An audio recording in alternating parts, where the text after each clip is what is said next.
आप अगर मशरूम के कोई भी स्पाइसी रेसिपी बनाना चाहते हो और वो भी ज़्यादा चाइनीज स्टाइल में ना हो, जो बनेगा बहुत ही स्पाइसी और फ्लेवरफुल, तो इसीलिए मैं लाई हूँ गार्लिक पेपर मशरूम। और ये मैंने अपनी ही स्टाइल में बनाई हूँ, जो कि आप स्टार्टर के हिसाब से खा सकते हो, जिसमें नहीं मिलाया गया है किसी भी तरह सॉस। और यहाँ पर मैंने लिया है 2 मशरूम के पीसेस, और जो मुझे मिला है लोकल मार्केट से, और दोनों मिला के करीबन यहाँ पे 200 से 250 ग्राम मशरूम होगा। आप चाहे तो यहाँ पे नॉर्मल मशरूम जो मिलता है वो यूज कर सकते हो। और मैंने भी ये जो मशरूम है ये सेकेंड टाइम खरीद के लाई हूँ, जो कि खाने में नॉर्मल मशरूम जैसा ही है। और ये जो 2 मशरूम्स है ये थोड़ा सा बड़ी साइज का है, इसीलिए मैं इनको राउंड शेप में काट लूंगी। पर आप जब नॉर्मल मशरूम यूज करोगे तब आप मशरूम को काट भी सकते हो, नहीं तो बिना काट के भी यूज कर सकते हो।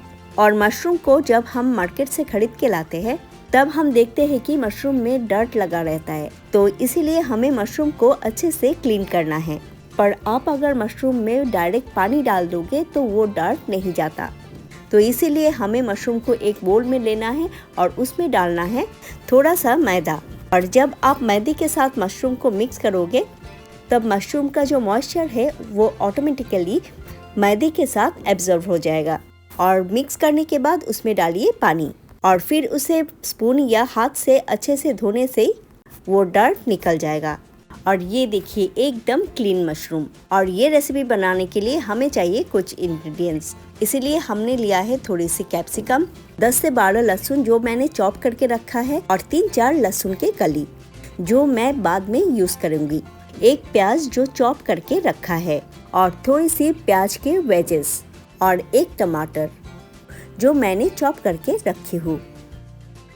और यहाँ पर हमें लेना है एक हमामदिस्ता, और उसमें कूटना है थोड़ी सी काली मिर्च, और साथ में 2-3 लहसुन के कली जो हमने अलग करके रखा था, और इन्हें हमें हल्का सा क्रश करना है। अब कुक करने के लिए हमें लेना है एक फ्राई पैन, और उसमें हमने डाला है रिफाइंड ऑयल। आप चाहे तो यहाँ पे ऑलिव ऑयल भी डाल सकते हो, और साथ में बटर। और तेल गरम होते ही हम उसमें डालेंगे प्याज, और थोड़ी सी नमक डाल देंगे, और उसे कुक करेंगे 2 से 3 मिनट के लिए, जब तक प्याज सॉफ्ट और हल्का सा ब्राउन होने लगे।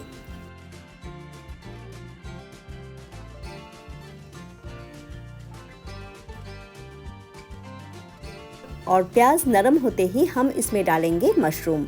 पर यहाँ पे एक बात है कि मशरूम को धोने के बाद मशरूम को क्लीन टॉवल के ऊपर डालकर मशरूम को पैट ड्राई करना है, जो कि मैंने किया था पर शूट करने में भूल गई थी।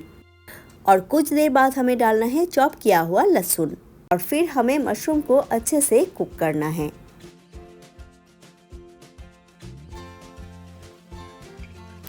दो 3 मिनट कुक करने के बाद मशरूम धीरे धीरे सॉफ्ट बनते जाएगा। तब एक एक करके हमें डालना है प्याज के वेजेस और कैप्सिकम। आप चाहे तो यहाँ पे रेड येलो बेल पेपर डाल सकते हो, पर मेरे पास सिर्फ ग्रीन वाला ही था, जो देखने में बहुत ही कलरफुल बनता है। और इसे भी हमें कुछ देर तक सौटे करना है ताकि ये थोड़ा सा सॉफ्ट बने। और फिर हमें स्वाद के अकॉर्डिंग नमक डालना है, पर मैंने ऑलरेडी प्याज फ्राई करने के टाइम थोड़ा सा नमक डाली थी, तो इसीलिए मैं यहाँ पे ज़्यादा सॉल्ट नहीं डालूंगी।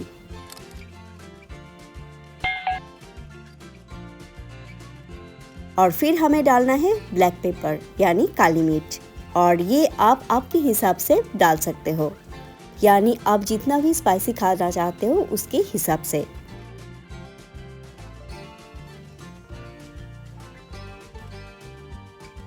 और इसे और कलरफुल और एक टेंगीनेस लाने के लिए हमें डालना है टमाटर।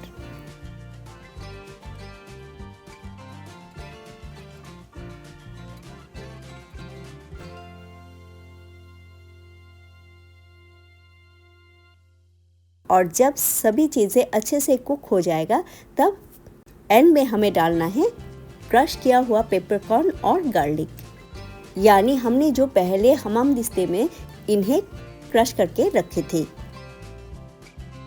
और अच्छे से मशरूम को मिक्स करने के बाद हम गैस का फ्लेम बंद कर देंगे और एक ढक्कन से फ्राई पैन को ढक देंगे।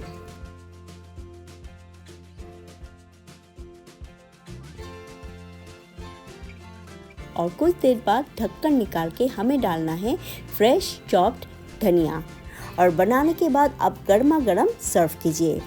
आप चाहे तो इसे स्टार्टर के हिसाब से खा सकते हो, नहीं तो कोई भी चाइनीज डिश जैसे कि फ्राइड राइस, नूडल्स के साथ भी खा सकते हो। और जो किसी भी टाइप के सॉस के साथ खाना चाहते हो जैसे कि सोया सॉस, टमेटो सॉस, उसमें डिप करके खाओगे तो बहुत मज़ा आएगा।